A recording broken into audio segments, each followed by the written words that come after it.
से बोलो शिव शंकर भगवान की।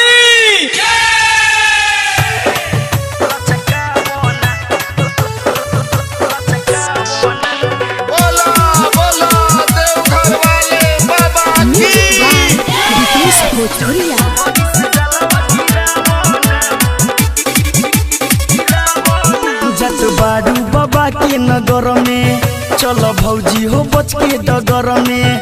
जत बाडू बाबा के नगर में चलो भौजी हो बच के डगर में।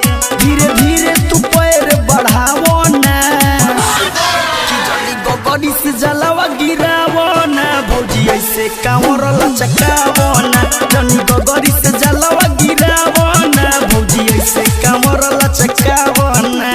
ए भौजी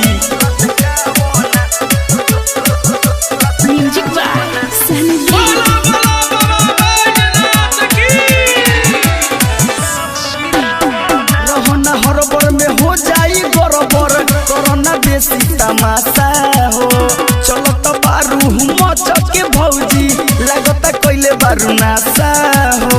अरे भौजी कहीं गाजा पिलल बर का हो रहना हरबर में हो जाई गरबर कोरोना बेसी तमाशा हो। चलो तो बारू मचके भौजी लगता कोइले बारू नासा हो।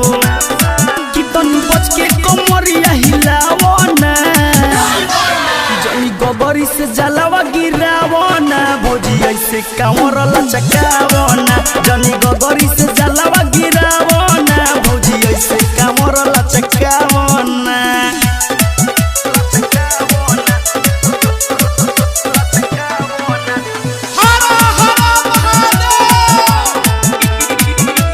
ए भौजी बाबा के भक्ति में भइलू बौरिया, कैसे करी तोहे माना हो।